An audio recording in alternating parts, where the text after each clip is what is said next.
Do you have a paranormal encounter you'd like to share with us? Send us an email with your story for a chance of it being featured on Weird World. Delve into 4 more true and unsettling accounts of the time slip phenomenon, where our grasp on the present moment becomes ethereal and the unseen stitches of reality begin to fray.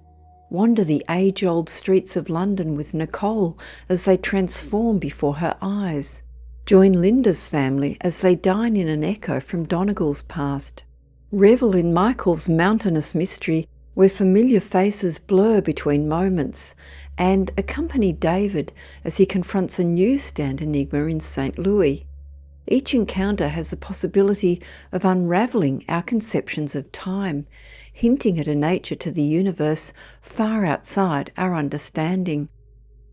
Cheapside chills. Nicole Wilson experienced a time slip in London in 2002. She was sent on an errand to another office, leaving from her workplace on a bright, clear day. Nicole worked in the Cheapside area of the city, the very setting of A Christmas Carol. She headed up Cheapside into Poultry Street in the direction of the Bank of England. To her left, there was a street that might have been Old Jewry or the one next to it. Deciding on a whim, she took a shortcut through that street. It was a pleasant day, and she was still fairly new to London, savouring every moment of it. As she strolled along the road lined with modern tall office buildings, Nicole found herself alone. Out of the blue, an overwhelming sense of dread washed over her, almost as if she expected someone to yell, "Run!" It was a distinct sense, as if an imminent threat was closing in. Glancing around, the surroundings had shifted. The office buildings had transformed, now appearing lower than the pavement, causing it to cut through their windows. These structures now resembled old-fashioned shops with quaint windows marked by small square panes and occasionally protruding round sections. The ambient noise was deafening. The clatter of hooves on cobblestones, the rumble of rolling barrels, and the chatter and shouts of countless voices. The once clear sky had turned dark, thickened with a brownish mist, or perhaps smog. A sharp pain pierced her head, and overwhelmed, Nicole sprinted towards the street's end, as if her life depended on it. Suddenly, everything reverted back to normal. The sky was its usual blue and clear, the buildings modern, and the usual automotive city sounds replaced the cacophony.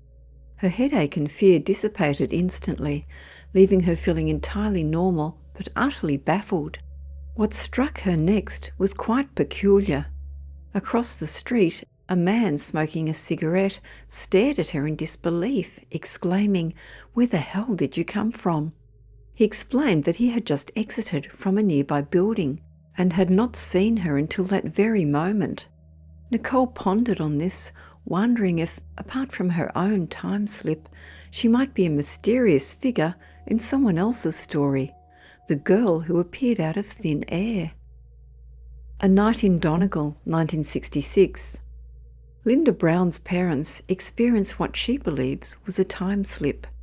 During a family holiday in Donegal Island in the mid-1970s, they left the children in the care of Linda's grandparents and great-aunt and uncle while they went out for dinner. Upon returning, they couldn't stop talking about the delightful meal they had had. Hearing this, Linda's grandma offered to treat the entire family to dinner there the following evening. Linda's great-aunt and uncle seemed thrilled at the prospect of dining at the new restaurant. Her father, known for his impeccable sense of direction, confidently drove to the same parking spot from the previous evening. However, to their surprise, the restaurant wasn't bustling with activity. In fact, it looked long abandoned. Confusion ensued. However, Linda's great-aunt and uncle recalled that that very location had been a restaurant which had shut down about 10 years prior, in around 1966. Interestingly, her father described the patrons from the previous evening as wearing 60s-style suits, and the ambience was filled with tunes from the same era. The nature of the whole ordeal was a compelling indication that they had inadvertently stepped back in time approximately 10 years for a meal. The reunion rewind. 4 years ago in 2019, before the outbreak of COVID, Michael Simmons made his final trip from Japan to the US. His family had organised a grand reunion in the mountains, a tradition that dated back to the 1950s, long before Michael's time. During these reunions, the family would rent cabins at a particular cabin rental resort, virtually taking over the entire place. They would meander between the cabins, reflecting on old times and generally catching up with one another. Upon arriving, Michael and his wife headed straight to his aunt and uncle's cabin, hoping to meet his cousins. To their surprise, only his aunt and uncle were present, with the cousins and their families either enjoying themselves on the lake or strolling around town. His eldest cousin, along with his wife, was out paddleboarding on the lake. Michael had specifically brought some items from Japan for his cousin's wife, as per her request. In the midst of their conversation, Michael's aunt offered him a beer, which he gladly accepted. As the three of them continued chatting in the kitchen and dining area, Michael was positioned in such a way that his back faced a window overlooking the lake. To his right and slightly behind him was the cabin's back door.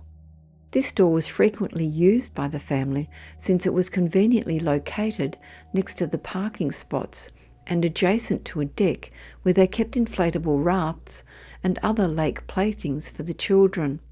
As they continued their conversation, Michael's cousin's wife entered the cabin and walked right past them towards the bedrooms and bathroom. She didn't acknowledge anyone, but Michael caught her attention as she moved through the living room. Just as she was about to disappear into the back hallway, he called out, "Oh, there you are. I have the stuff from Japan you asked for." She paused, looking slightly puzzled. Okay, but can it wait until I use the bathroom? I really have to pee," she replied. "Of course," Michael said, allowing her to proceed. However, mere moments later, she entered once more from the back door. Michael, looking a tad confused, questioned her. "Huh? Did you forget something?" No, I just got here," she responded, equally bewildered. "I know, but you said you were going to pee. I didn't see you go back outside," Michael explained. Yes, I'm going to pee now, but I just got here," she reiterated. Trying to clarify, Michael continued, "No, I mean you got back, walked towards the bathroom. I stopped you to tell you I had your stuff, and you said I could give it to you after you peed." Looking even more perplexed, she replied, "No, I didn't. I literally just got here, and I have to pee, so can we do this after that?" After she returned, Michael recounted the incident, suspecting she was playing a prank. He couldn't understand how she could have discreetly exited the cabin without his knowledge. She would have had to swiftly pass by him in the living room, dash behind him where he stood against the high counter, exit silently, and then casually stroll back inside, all the while claiming an urgent need to use the restroom. Michael continued to re-articulate the bizarre occurrence, laughing and urging her to admit the antics. At first she joined in the laughter, assuming Michael was the one playing games. However, her amusement soon turned to genuine concern as she solemnly questioned, "Dude, are you all right?" Given her profession as a clinical psychologist, she began fearing Michael might be experiencing some mental distress. Throughout the weekend, Michael kept revisiting the incident, convinced of its authenticity. He wasn't intoxicated, nor was he suffering from jet lag, having been in the US for a week. Moreover, how could he have accurately visualised her outfit when he hadn't seen her at all during the trip? Adding to the mystery was the fact that Michael's wife stood beside him during the incident. He was engaged in a conversation with his aunt, with his uncle nearby, busy cooking, yet none of them recalled witnessing the peculiar event or Michael's conversation with his cousin's wife, despite it interrupting his ongoing chat with his aunt. Given the circumstances, Michael was compelled to believe that he had experienced a genuinely paranormal occurrence. Perhaps it was a glitch in time, an encounter with an alternate dimension, or some form of astral projection. Maybe the urgency of her need and his eagerness to deliver the gifts somehow aligned their thoughts momentarily. He couldn't be certain. The TIMESLIP tabloid. David Sterling once claimed to have experienced a mysterious time slip. One early morning in the mid-1980s, at around 5 a.m, he was walking through the St. Louis airport. As he made his way to the gate, a newsstand caught his attention. Next to it, in a wooden honour box on the floor, were newspapers stacked nearly 2 feet high.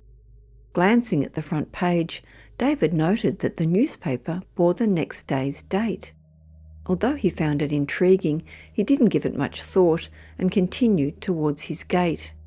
However, when he learned that his flight was delayed, he decided to return to the newsstand to grab some reading material.